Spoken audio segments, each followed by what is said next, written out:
No.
Test, test, test.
Darian, you'll have to tell me if I'm too low in this picture. I think I don't know.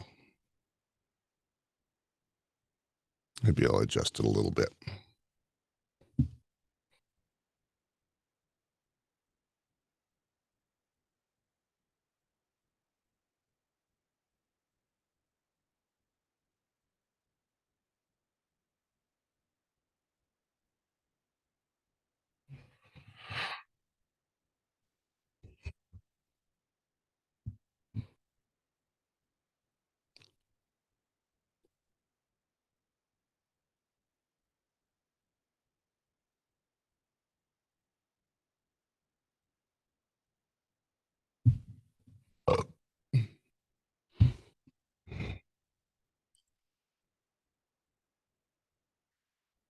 I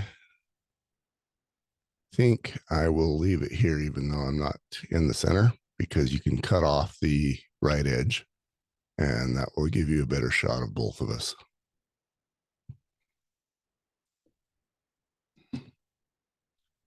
Well, at least that's the strategy at the time. We'll see if it works.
John, how are you?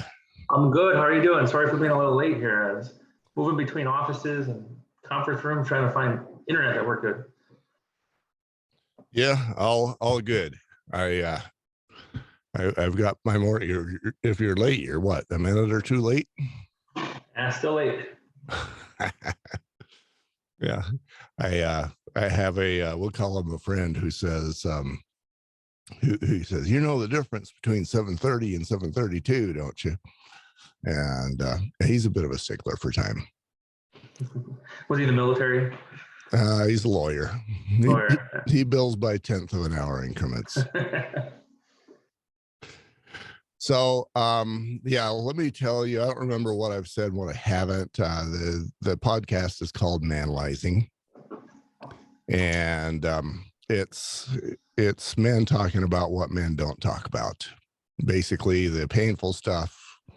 We like to think that we can handle anything, no matter what it is. We're the guy who solves the problem, figures it out, and is capable of whatever. Until you get into the stuff that in many cases women are fairly easy at. They get an issue, they got 30 friends they can go talk to. For us, we got a drinking problem, porn problem, thinking of suicide, divorce, whatever. We got nobody. So the suicide rate among men as a result is 3.5 to 4 times larger than women.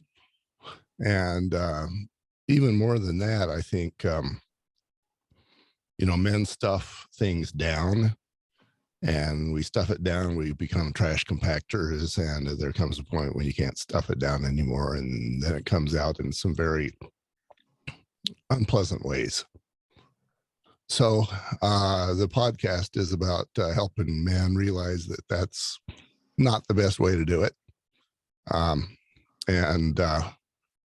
And it talks about how we deal with, and if you've got examples of how you deal well or poorly with any particular issue, then that's what we want to hear about. Like I mentioned earlier, events are, you still got to describe the events and what's going on in your life, but spend fewer words on events and more words on what it did to you and how you dealt with it. Makes sense. Okay, so tell me a little bit about who you are, where you're from. Well, my name is John Emanuele. I'm from Berlin, Wisconsin. Emanuele, that's Italian. That is Italian. Yep. And how long ago did your grandparents or whatever come here? Oh, geez, my grandpa came here. I don't know when, but he came straight from Italy. My grandma was Australian, so they came and had a boatload of kids, and then my dad was part of that litter. And then he slowed down and only had two, but the rest of my cousins and aunts and uncles have lots and lots of kids. I think I'm like number 483. Like we have numbers. So when you go to family reunions, you're like, oh yeah, we're part of this clan, and yeah, I think I'm 483. I'm sure I'm wrong because I haven't thought about it in a while. But my grandparents had 12, and yeah, that's a few. How many in your grandparents' boatload then? Oh, I want to say they had. I want to say like 10-ish. Again, I don't know 100%. I didn't meet half of them, but yeah, there was a lot, and they're everywhere. Yeah, and you're in Wisconsin. What is Wisconsin. It? What is it about Wisconsin that you love? Let's see. I don't love a ton about Wisconsin. I'm kind of weird that way. Wisconsin's really known for its winters, its hunting, fishing, outdoorsy things. I'm more of a stay inside in the winter, and then because it's too cold, stay inside in the summer because it's too hot. But I enjoy the seasons of Wisconsin, and mainly this is where my family's at. So in a few years, when my kids grow up, we're planning on to move to Tennessee actually, and we're hoping to get to downsize and get into a little house and kind of live out in the middle of nowhere in Tennessee. The weather's a little milder, and we want to get smaller to have less things that control us.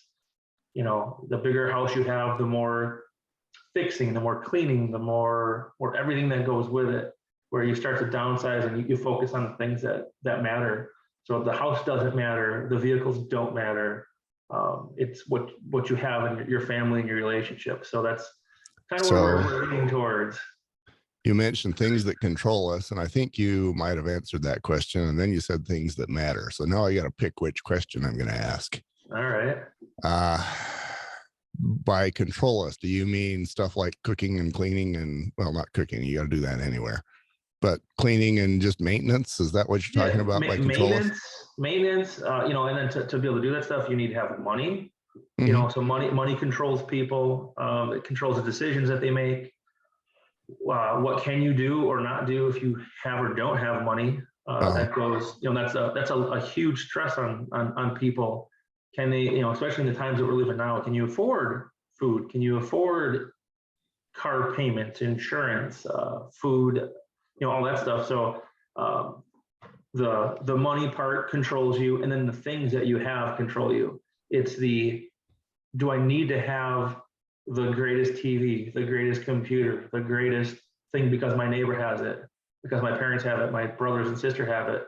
So again, that kind of controls you. So it's kind of strip it down, not saying don't have a TV. I'm not going to go live off the grid and, scrounge for food, but, just being thankful for what you have and the things that you have, utilize that. And again, it's the experiences that you have with your family.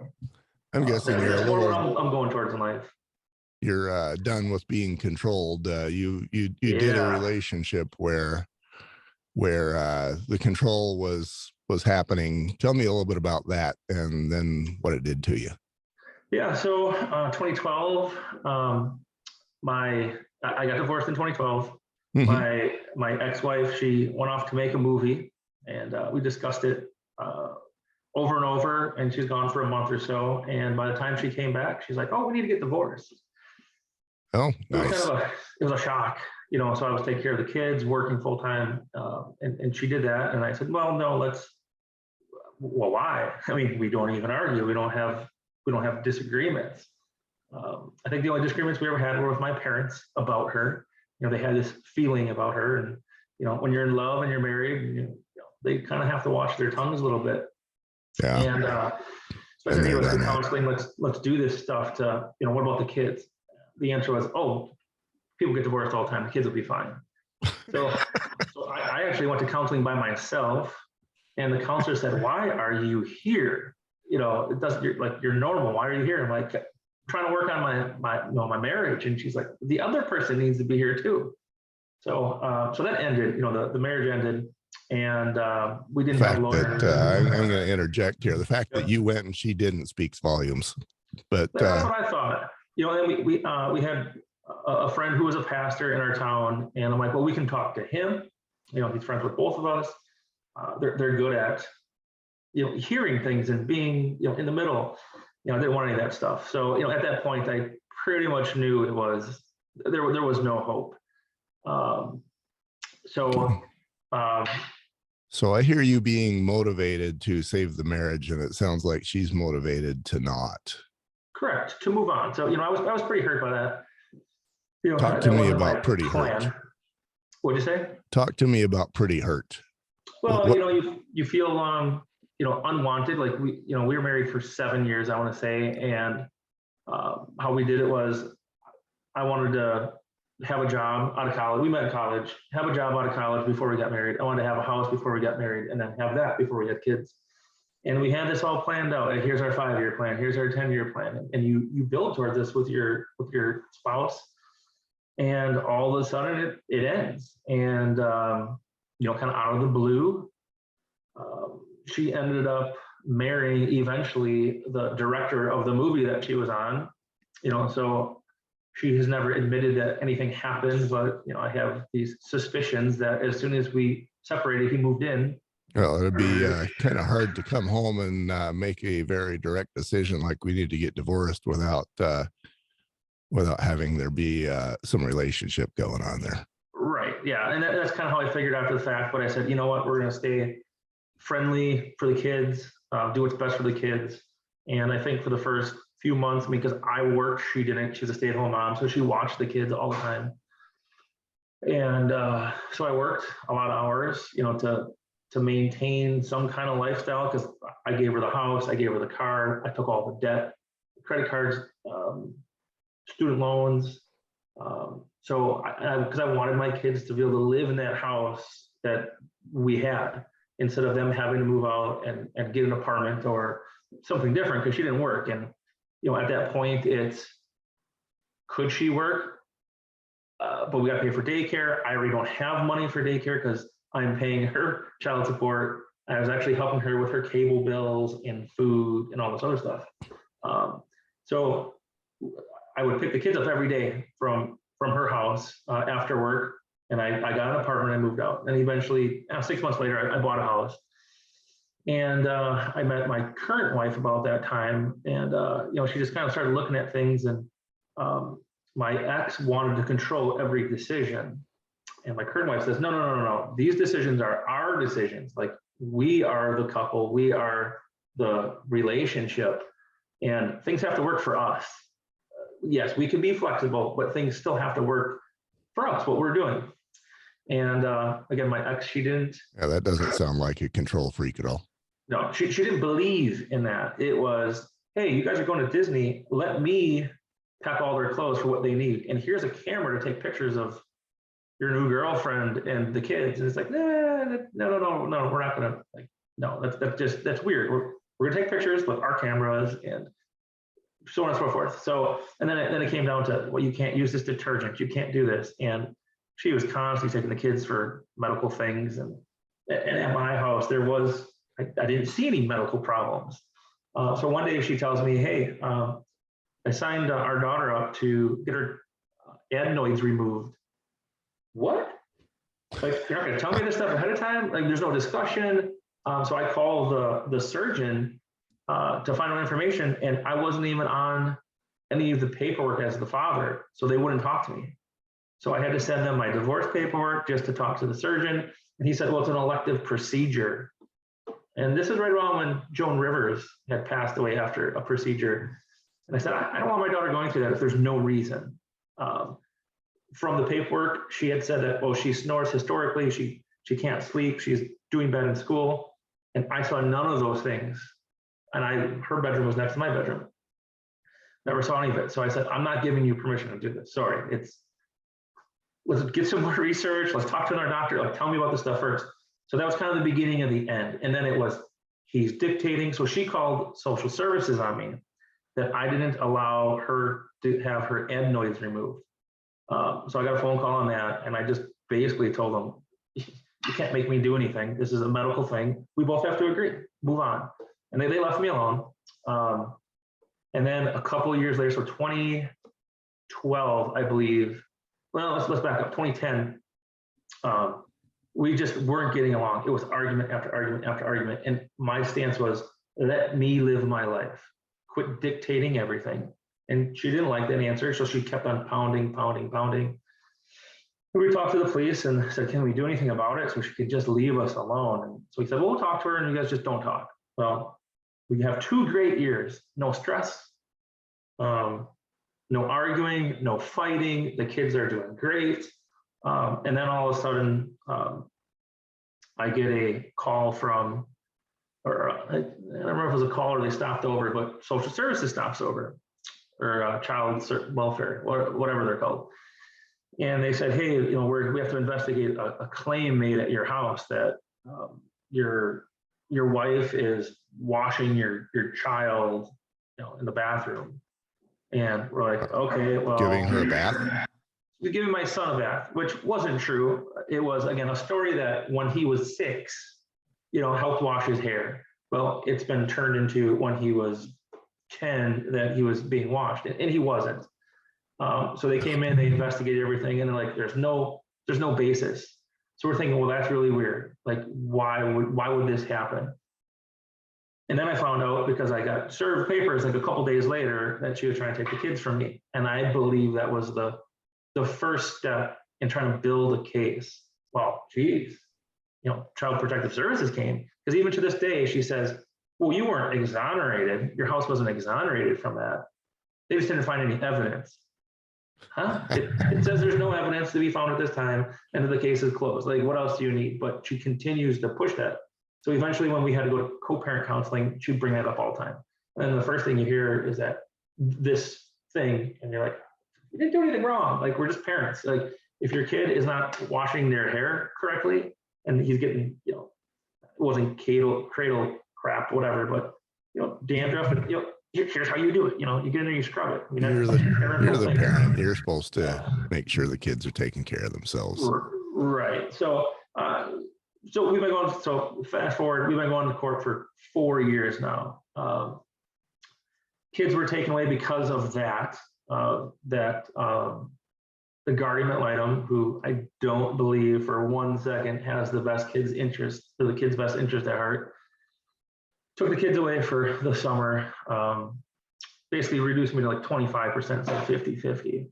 And then as more information came out, she said, nope, the kid was lying about things that happened, so we're going back to 50-50. Okay. That's great. summer. This is awesome. Like, my kids are back. Like, it's not just meeting for a little bit. But again, that wasn't the end. She wasn't going to stop there. So, at this time, I'm feeling joyous that I've got this lawyer. Everything's working out. My kids are back, and that's the main thing, is that the kids are back. So that was, again, thinking about it, you go to a lawyer, they talk about it. They don't tell you how much anything is going to cost. They tell you, here's my retainer, here's how much you owe me. And if we keep communications down, we won't charge you as much, because there won't be as many.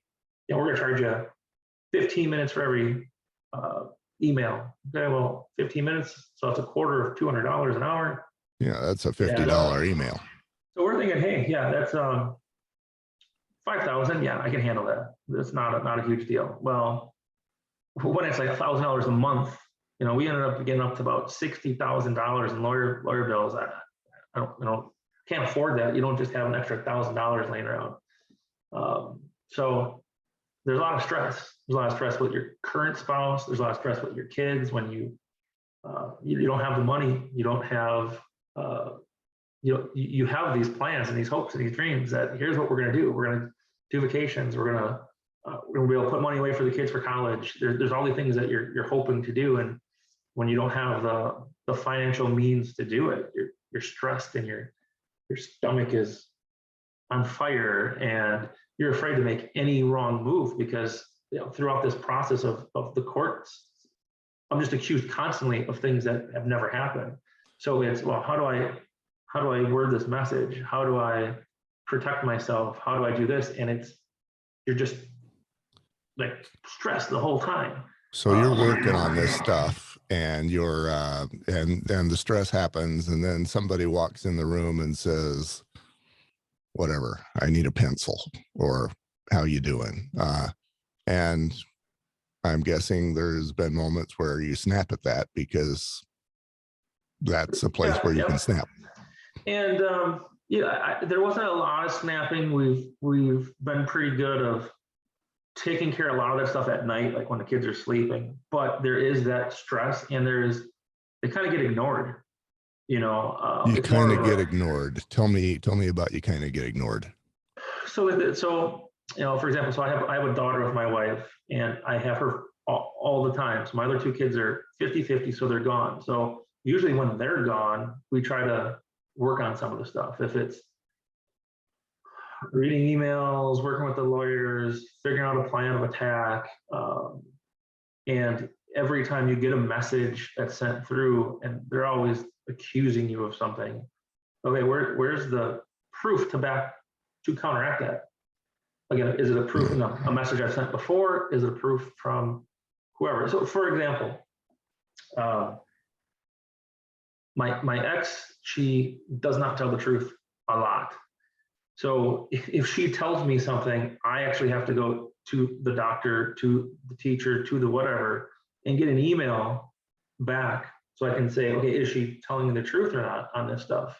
And a lot of times it's like, this doesn't match. And then I call her out, because I can't sit back and say, nothing when you're completely lying, especially she's doing it for court. Again, it's all things in court because it's happened. So you work on these things, and then you kind of let your daughter, hey, why don't you just watch some YouTube? Kids don't watch TV anymore; they watch YouTube. Here, watch YouTube for a while mom and dad are working on this. Well, and then you feel that you're not spending that time with her that you would have been. So your daughter suffers because not only are you stressed out, but you don't have the time. Right. Yeah, and I can identify because when I did my divorce a billion years ago, she did a very similar set of things. She'd come up with an accusation. I would spend the next week putting evidence together to rebut it. And then I'd present that at the next hearing or whatever, and she didn't care. She was on to the next accusation. Yep. And then I had another, however much time to try and rebut that. And it was ugly. Mm-hmm. I get that. And, as you're doing that, what's going on in your gut? Well, you have multiple things in your gut there at the time. You feel like you're helpless and it's never going to end. You're in this downward spiral that you can't get out of. I mean, everything in my life I've been able to control for the most part with this work. Working harder, being promoted, just putting in that time, finding the love of your life. We started a church. All these things are easy compared to because you can help, weave that path of your life. You have a say in it. Well, now you start coming to this other stuff. You don't have a say in anything. You have a guardian ad litem who's telling you what you're going to do. You have a judge who's telling you what to do. So you're kind of stuck, and you can. For example, the guardian ad litem says one day, you can't possibly be that busy.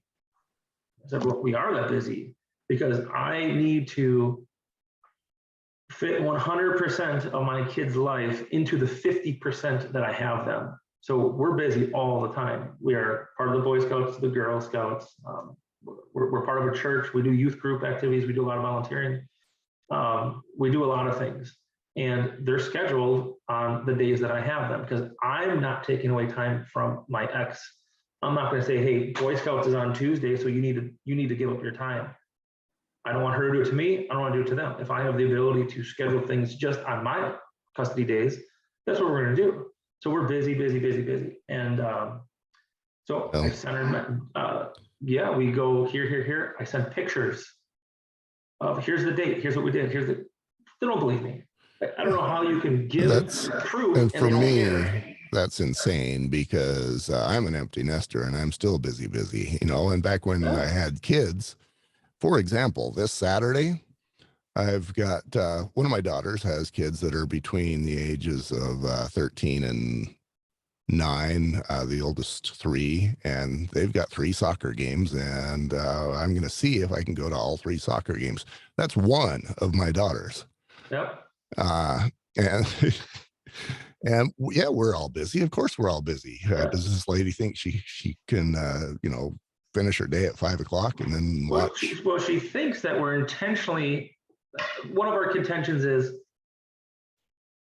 our schedule is full, so we put it on the calendar. We have our family visits. We put it on the calendar, and we're gone for this. We're gone for that. Well, we have a Boy Scout troop and a Girl Scout troop, right? And we used to meet both of them one day a week when we had our schedule. When I had every Wednesday, Thursday. That eventually changed to on and off every week. So we changed those at one of the school year. We always change stuff either at the end of the school year, beginning of the school year, depending on leaders' schedules and so on and so forth. And we would say once a week for two hours, I believe it was. Well, then we went to, we're going to do a Tuesday and a Thursday during the week that we have them. So they're saying, well, that's too much. You can't do Boy Scouts 2 days a week. Well, then you have Scouts again, Girl Scouts, that's too much. You can't go to church on Sunday and then have a confirmation class on Wednesday, and then have youth group on Monday. We can, we do. Why are you trying to take away things that we're doing with our family? These are family. We've turned all this stuff into family activities where I'm a leader, my wife's a co-leader. We want to be involved. I'm not just going to hand my kids off. My time is my time, and I'm going to use it how I choose to. Right. So I get that. it's an odd thing that you'd think that, my kids get straight A's. They're great kids. My son's going to get his Eagle Scout in the next 6 months. And you think that that's a positive in the eyes of the courts, of the government items, and all these different people. And it's not. It just seems odd that you'd spend that much time doing stuff.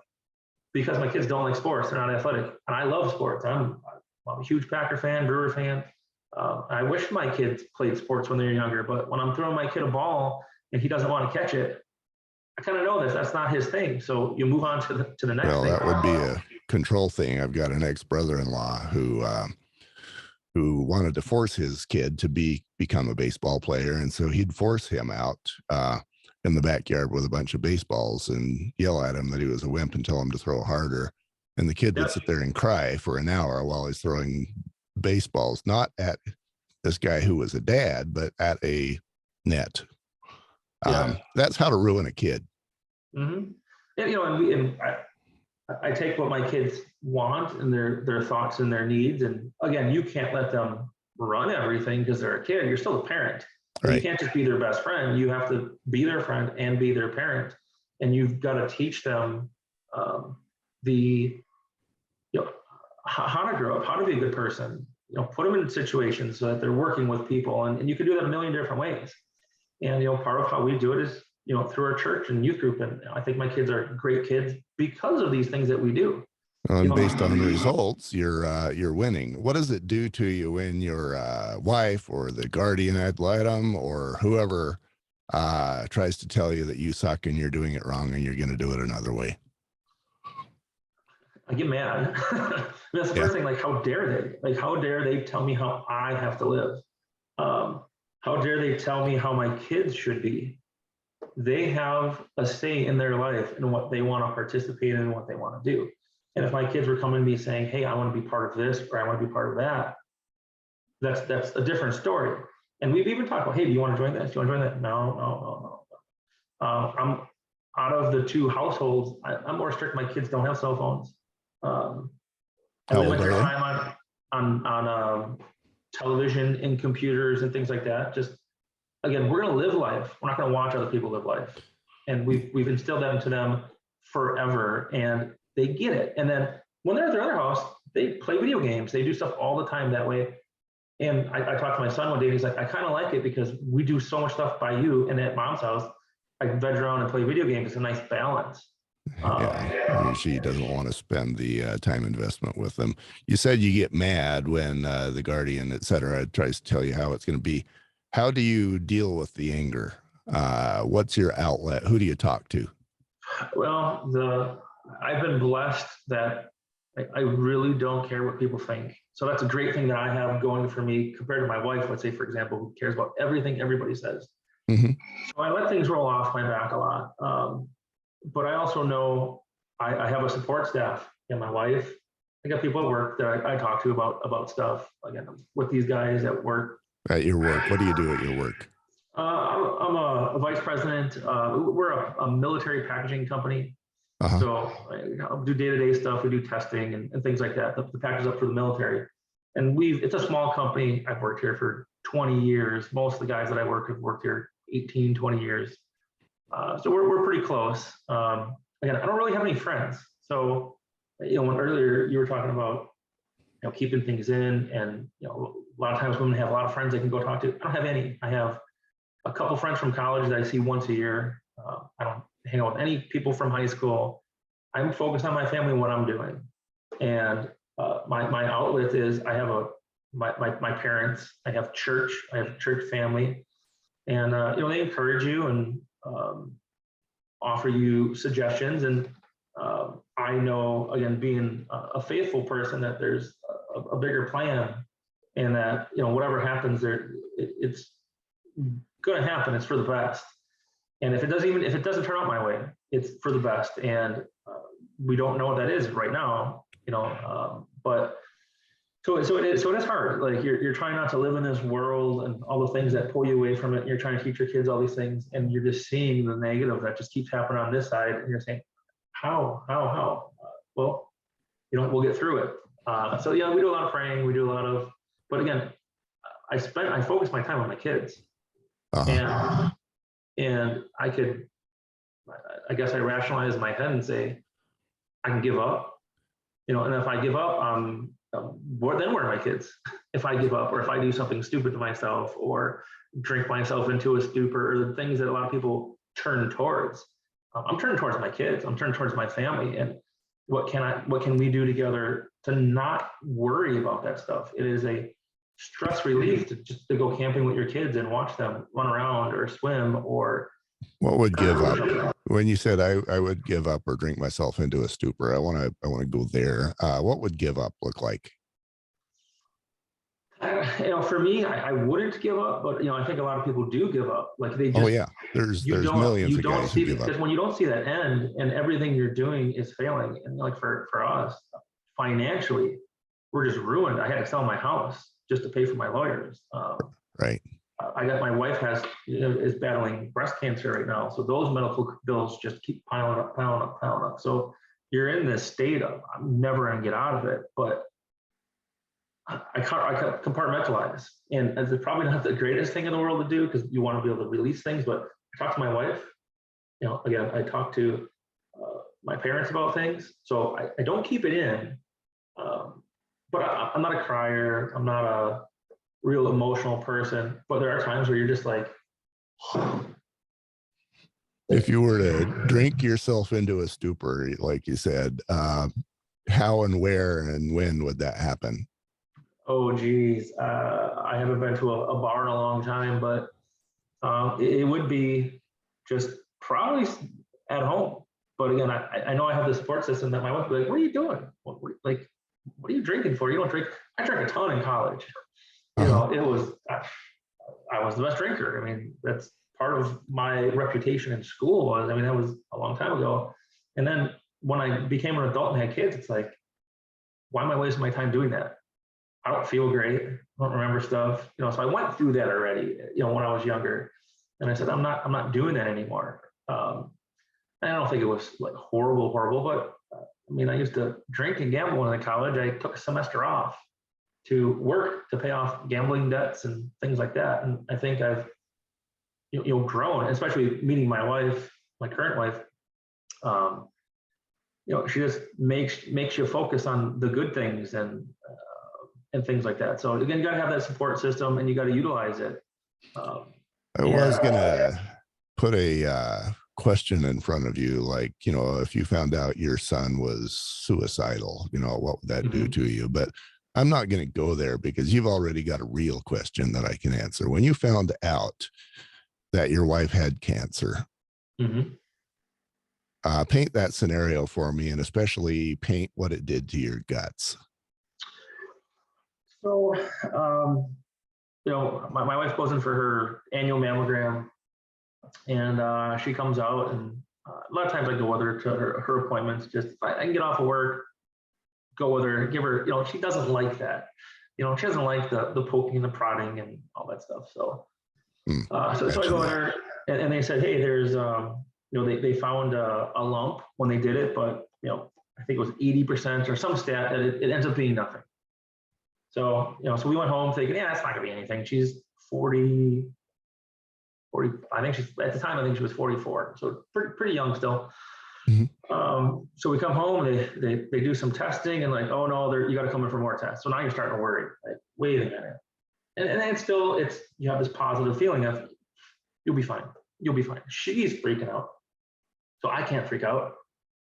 She's, and I'm like, okay, well, we're going to find out what it's all about. What do we have to do? And how severe? Well, then you go and get more testing and they cut it out and look at the margins and all that fun stuff. And then she gets the diagnosis that, yeah, she's got to have surgery, no chemo at that time, but just have a lumpectomy. And you sit there, and with her, it's put on that strong face, and everything's going to work out. There's a plan. We're going to pray about it, and everything's going to be fine. But when you're laying there in bed and you're thinking, what's going to happen to her? Like, what if she dies? What do I do? Like, I'm already fighting this battle with my ex, and she's by my side. She's helping fight this. She's helping keeping me sane. what do I do? What happens with my kids? How do you start over? How do you move on? You just have all these things rolling through your head, and you feel down, you feel depressed, you feel, man, we can't catch a break. Like, we're going through all this court stuff, we're going through financial stuff, and now you throw this on top of it, and there's this chance that she doesn't make it. And you start going through it, and we had really good doctors and they explained things good. So you calm down a little bit as you go forward with it, but you still have this apprehension because you're not sure, is it going to work? Is it going to come back? And so we got through all that, and she's doing well. She's on estrogen pills and these things like that have side effects that aren't working for her real well. But again, we just we use our faith to get by. And and it's weird because, like, my wife's sister's a nurse, her brother-in-law's a doctor, and she didn't even want to tell any of them. We didn't tell She didn't want to tell any of them. She didn't want to tell any of them. It was her journey on her own, and she was going to deal with the doctors that we were given, because she knows it would be, no, you need to go see this doctor. No, you got to see, and she said, no, we're going to go to Mercy Hospital. We're going to deal with them. And that's how we're going to do it. So most of the family didn't find out right away. So when she was in it more, then we started letting people know. But there were nights, I'm sure, when you were sitting there and you're going, man, she's got cancer. I can't handle this. I'm overloaded. I've got too much on my plate. You're not going to go to her. She's got cancer. She's doing her own thing. Yeah, you can't. Like I said, I've got to put on a strong face for her to help her through her battle. Yeah, you're her strong suit, and you can't show a weak side for her. Now, in another podcast with another cancer victim, her response to that is basically, and she said it much kinder than this, but the gist of it was, let me in, damn it. She could see and feel that he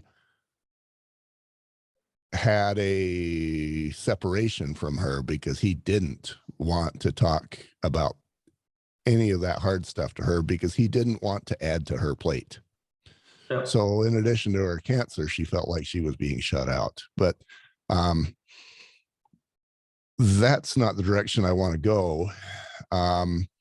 It's, you couldn't talk to her. You can't add stuff to her plate. So for you, what or who did you go to for an outlet? The outlet that with that would be, my parents. Again, I didn't tell them everything, but they know, because again, when I grew up, it was always, you have no emotions. You show no emotion. You show no emotions. And when you talk to your parents and you have a little bit of emotion, at that point, because you're worried, they get it. So again, it wasn't, there was no rah-rah speeches. It was just listening. Just needed someone to listen to you a little bit, and then make sure that when I go back and I talk to my wife, that I'm listening to her. And she's kind of like with the man woman that you were talking about. She's not very open. Doesn't want to tell me everything. And then when you kind of pry and you dig, she gets mad. And you're like, don't fight with me. I'm trying to help you. So it's a hard balance of what someone wants to give up, because she doesn't want to put that burden on me, and the family or everyone else. Then eventually when we told our kids, about it, there was a lot of crying, and but again, you have to be for the family. As the dad, I felt that no matter how I was feeling or how worried I got, for my kids, for my wife, it was positives. It's going to be positive. We're going to get through it. Who cares what it costs? We'll deal with that later. Because it was to the point where she's like, I'm not going to pay $100 to go see this specialist. Every time I go, it's $100. Like, well, you have to go. You have to see him. Like, we'll figure all that stuff out at the end. So yeah, I guess my parents, because that's probably really the only other people that I talk to. And then again, you being Christian and being faithful, you pray, and everyone at church, they're supportive. I mean, I don't know if my wife would be able to get into it. It was, people would send her books on how to deal with cancer, or a lot of people are old at church, so they've been through these things. So it Uh-huh. was tell her this, or they write her letters. So seeing them support her helped a ton as well. Because again, I haven't been through it. I don't know what to do. And then I go to church and, how's she doing? How's she doing? And we talk about it. And she didn't go a lot while she was going through it. But it was all the prayers and the great words that people were saying that, again, help you through it. And then you see all these people who survived. They had breast cancer. I talked to my aunt once, and I didn't even know she had breast cancer. She had it twice. So she was calling and giving, not giving advice, but I've been through that. I know how you feel, because I can't say that. I know how you feel. Uh-huh. So Yeah. you got to lean on. You have to lean on the people around you. Trying to be supportive. You said there was a lot of tears. I would imagine there was a lot of tears on your part, on her part, on the kids' part. And especially, the kids that you have to share, they're going to be wondering what's going on at your house when they're somewhere else and don't have any access to information. A lot of Oh, yeah. tears. Yep. Were the tears usually shared, or was it isolated? Well, my wife, she has a routine with the kids when they come home from school. They come home from school, they get changed, they shower, we get ready for the evening or whatever we have going on, and that's her opportunity to talk with them. So it's kind of, one's in the shower and they're talking. She's in the living room cleaning, doing whatever, and they're talking through whatever. Here's the middle school drama. Here's the whatever's going on. So I think they used a lot of that time for them to talk to her, because again, when they come home from school, and I think mostly happened, it was over Christmas and the spring. So it was either when they came over from their other house or from school, they would always have these conversations. Okay, so you just told me that your wife has the magic sauce, and there's 1,000 moms and dads that are going, wait, she gets them to talk? Oh yeah, it's amazing. It's amazing. And I'll tell you another thing. So when I was in court, we were talking about the things that we do, and the judge says, how do you get your kids to do that stuff? I can't get my kids to do anything. Well, part of it is that you love on them, number one. Two, you listen to them. And three, you make everything about family. If it's just go and play video games all day, they're going to have this disconnection from you. But if it's, hey, we're going to do this. My daughter she does dance, and she just filmed a music video for Thriller, to do remake Thriller, for Michael Jackson's Thriller. And the whole family went. And my oldest son is 16. He's like, I don't want to go to that, because my youngest daughter's 8. I don't want to go to that. No, we're going as a family. You're going to support her, you like it or not. And then once they get there, they're like, this is actually pretty cool. And my middle daughter, she actually got to be in the video too, as the hand that comes out of the grave. So something that she wasn't involved in. The director's like, hey, we need someone to do this. Do you want to do it? And she's like, no. But she did. We convinced her to do it. Then after, she's like, oh, thank you for making me do that. Thank you for encouraging me to do that. So you just have to be with them. And so it's not magic words. That's part of the magic sauce, is how are you a good family? You show them that you care. You listen to them. You, even going through all this stuff, and even with my ex-wife, we've always told them, she's your mom. You love her no matter what. That's your mom. And I want to say that I've never spoken bad about her, but that's not true. You do, because you're frustrated, and when they're completely lying to you, you're trying to find out the information. And but it's always, when they leave for that week, have a great time. I hope you do something fun. You're encouraging to still love that other parent that you can't stand, that you can't get along with, because it's the best thing for them. Yeah, I met you in a Facebook Fathers' Rights group. Mm-hmm. And I remember one of the conversations where I was very much the Lone Ranger was, my ex-wife is taking my daughter out of the country, which probably meant, Mexico or Bahamas, Dominican. I guess it doesn't really matter. Mm-hmm.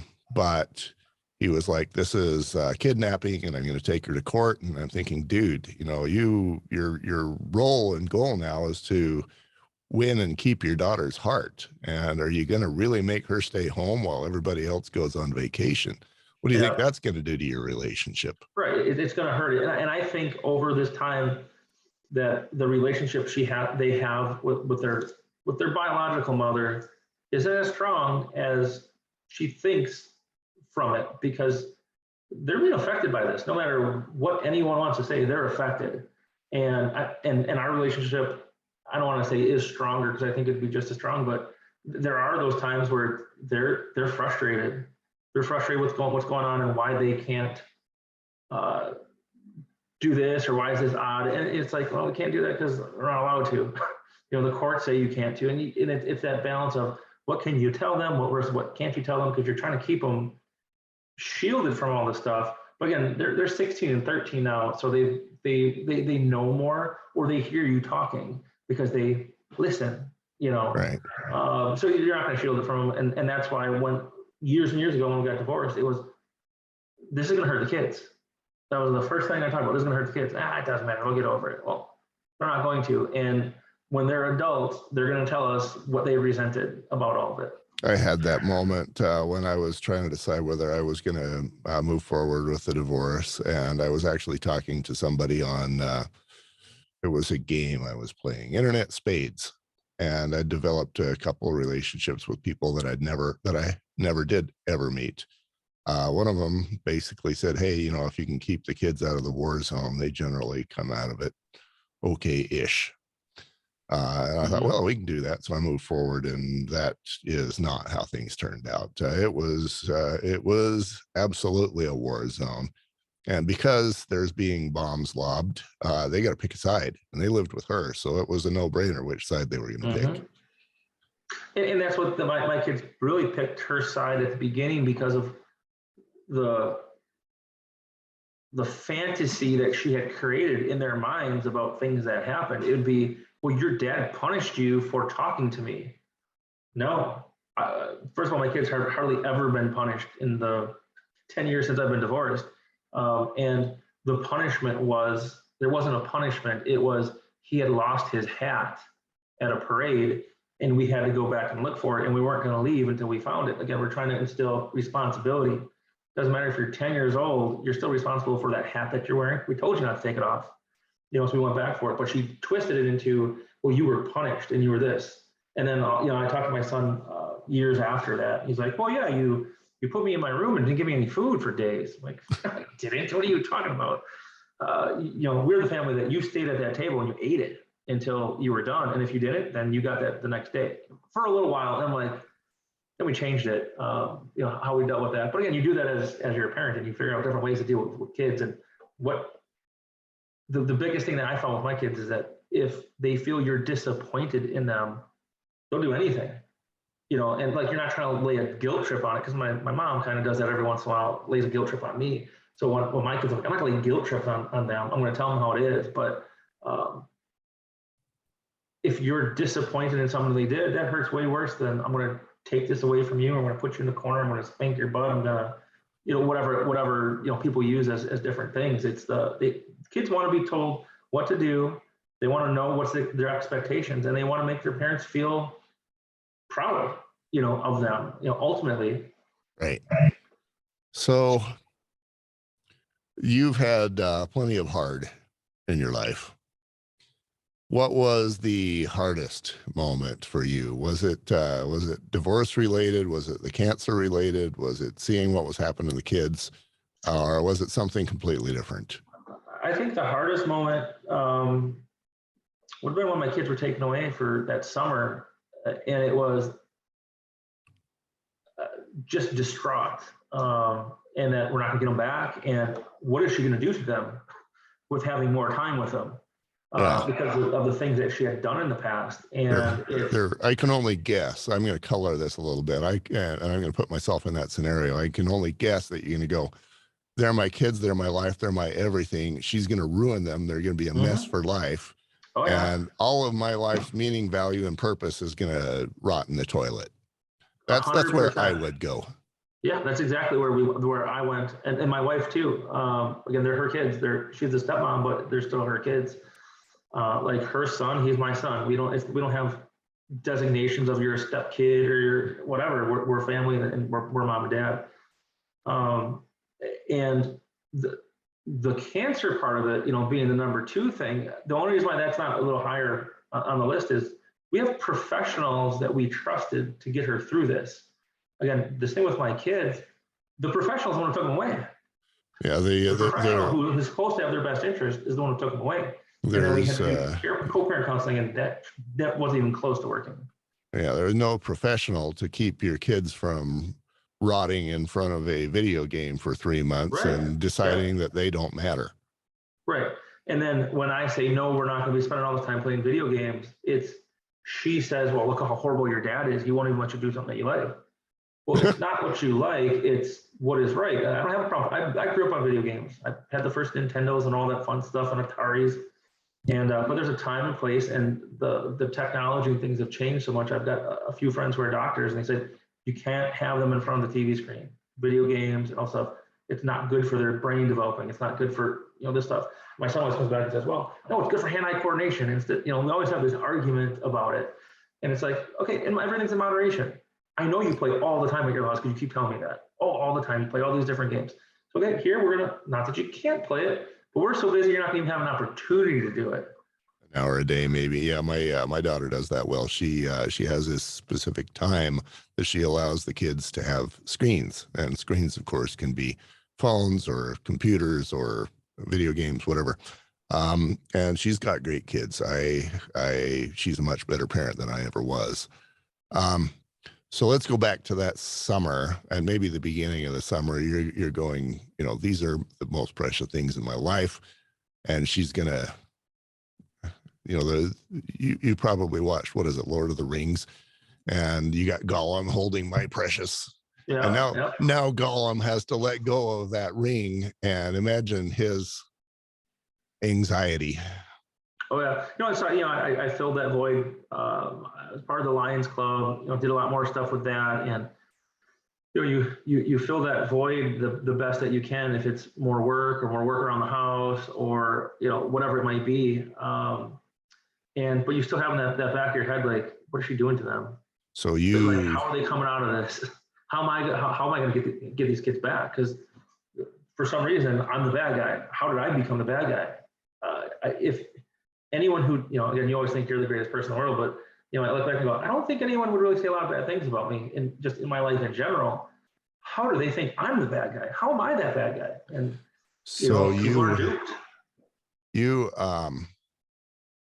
felt that pain. It sounds like you basically just did stuff to take your mind off of it. And there's not any good answers, but that's as good a bad answer as there is. Yeah, it was keep my mind off it. And then when I had them for that limited amount of time, it was love up on them, do something with them, be active and part of their life, not just they come over and, okay, go play a video game, go hang out with your friends, go like, and I feel bad too, because it's like, and that is the magic sauce. As much, because it's okay, or their grandparents, like my parents are like, well, we want to see the kids. I know, but I only have them a couple hours here and a couple hours there. Like, I don't really have the time to say, go hang out with grandpa and grandma's house. You live 2.5 hours away. Like, grandma and grandpa come here. So, so here's my question. I'm sure that there was a day or two or many when your kids were gone that summer, and you maybe didn't mask your fears as well as other days. You didn't bury it in a flower garden or whatever. I can, that those were very painful, anxious, angry, apprehensive days, bad days, probably your worst days. How did that turn into a blessing for you? Oh, you learn to appreciate your kids more. And I actually had a conversation with a young father in my department here at work the other day. And we were just talking about different things. And I said, I'm not the kind of parent who says, man, I can't wait to go on vacation without my kids. Without your kids? Without my kids. And I have a lot of friends and coworkers and people who we're going to go here and do this, or I can't wait to drop the kids off with the babysitter and do this. And from that point on, I was like, no, never. I mean, I won't do anything without them. Now, we do stuff with my youngest daughter because we have her all the time, and she can't be neglected. But if we're going on vacations, like, no, they're coming with every penny we have, we spend on these kids for, again, we're about making memories. It's not about having the most stuff in your room, having the nicest clothes. It's, if I have X amount of money left over, we're going to go use it and do something. We're going to go places. We like to eat. We try different restaurants in different towns. We like roller coasters. So we go on roller coasters like every other weekend. So we're being busy. So that time said, because when I was first divorced, I kind of felt that same way because I only have my kids half the time. But then you get into this routine that you only have them half the time. So it's like, okay, I'm going to live my life with my kids when I have them for that one half. And then the other half, I'm going to do what I want for myself. And so that's kind of how you were until they got taken away. And it's like, wait a minute, now I don't have them, I have them even less. So how am I going to make this time up? How am I going to do that? And I still try to work on the house or work on things when I don't have the kids so that I have that time to focus on them. And it's family time. Again, we do scouts, we do it as a family. We do other, whatever it might be, we're doing it as a family. We're together all the time. Again, I'm not sure if the kids appreciate that at this point. They want to do a little bit more on their own. But right now, that's, again, if that wouldn't happen, I don't think I'd be that way. Again, I probably still wouldn't want to do stuff without my kids, but it's not, like we don't even, we didn't put them in daycare. We didn't want other people raising my kids. You have to be active. You have to be the one who's guiding them down the path.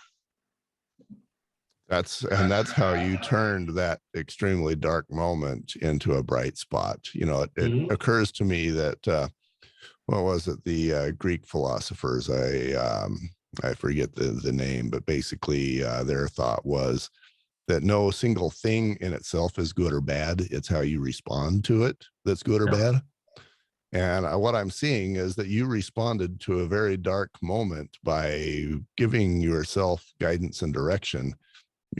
I don't have them, but when I do have them, we're going to make the most of this time. And then when I don't have them, I'm still not going to mope in the corner. I've got time, it's valuable, and I'm going to use it to make myself better and more prepared to raise them again when I have the next chance.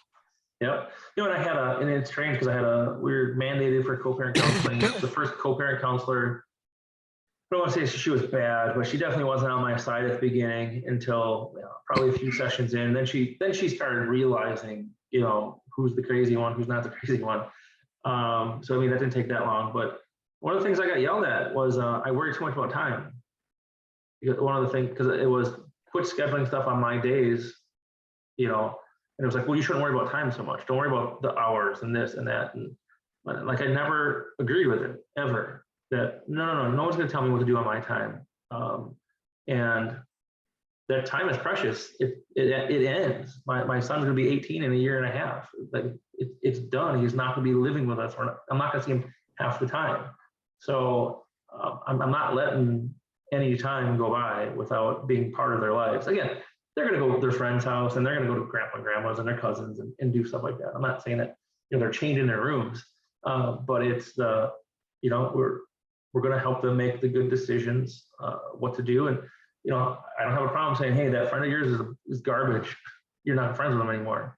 Like you have to make hard decisions, and that's part of like being active and involved with them. That's awesome. Yeah, well, you're doing it right, John, and I very much appreciate your time today. Let's do one more question. How old are you? I'm 43. 43, and wait, am I 43? No, I'm oh geez, I'm 45, not 43. I'm 45. You're now. 45. Yeah, You old dude, you. And the divorce was a couple of years ago. It was in 2012, so 10 years ago. Okay, so 45-year-old you goes to 35-year-old you. You got a time machine. It might be a DeLorean. I don't know. But you're going back, and you got a minute to tell 35-year-old you what he needs to know. What's it going to be? Oh, I think it's going to be the next 10 years are going to be rough, but stay with it, stay the course, believe. I think that's as quick and as precise I could be. I wouldn't change anything.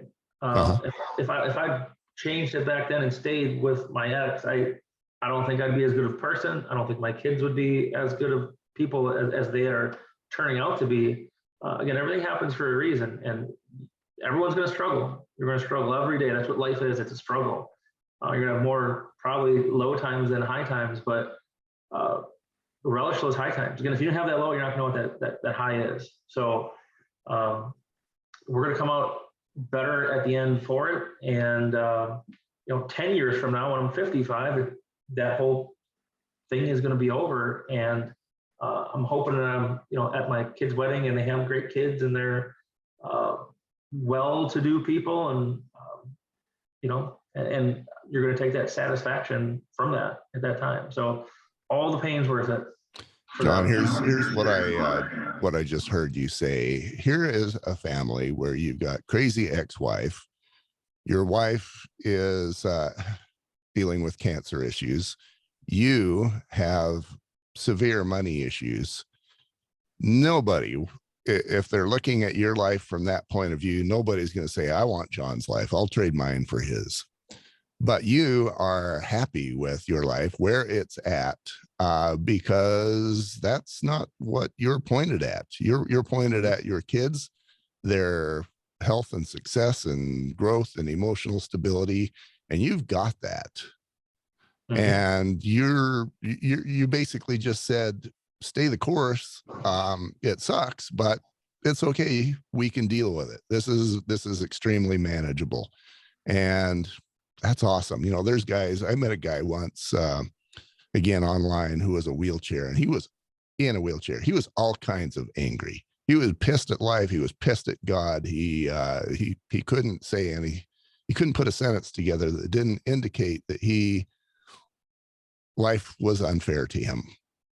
I think if you look at that guy and say, okay, you can trade that wheelchair for a crazy ex-wife, wife with cancer and severe money problems, he'd go, no, I don't want that. But you have, you're stable, you're happy, you're strong.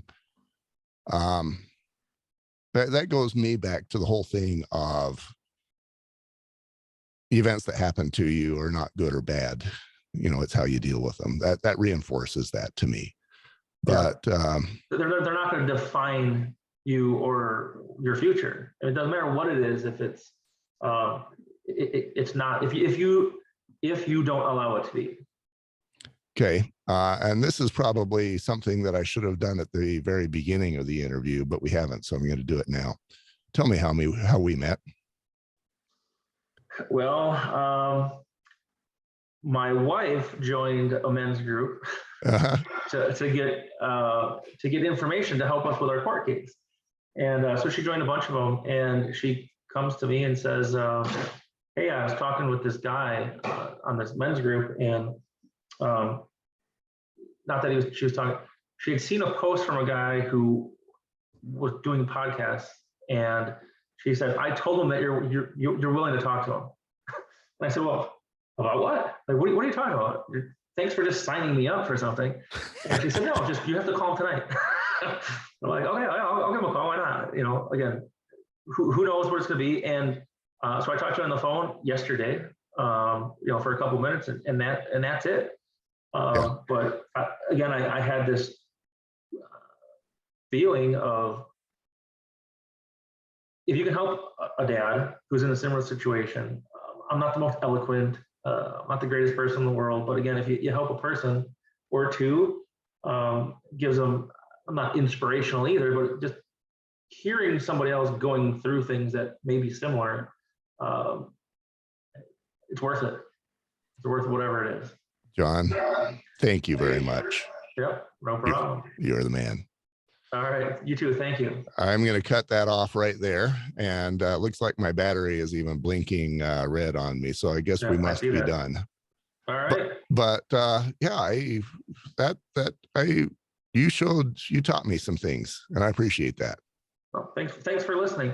So if my wife wants to watch this, how does she go about doing that? So right now we have about 16 of these, and we haven't begun to market them.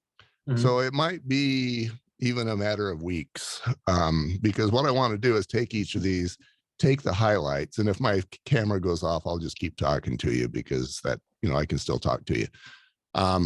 But basically take the highlights and market those clips. The ones that I do, and you're the second one. The ones that I do from the fathers group, I'll post those on the fathers group, but I will also just let you know, and maybe I'll DM you on Facebook and let you know. And then I'll, if you'd be willing to just post that and share it with your circles. Yeah, for sure. And yeah, I think we can help some men. You know, For sure. the secret sauce that you have, I think that there's a lot of men who need to hear that. Well, you know, it works for me. Hopefully it works for someone else. Yeah. Yeah. All right. Thanks, man. We'll be in touch. All right. You have a good day. Bye.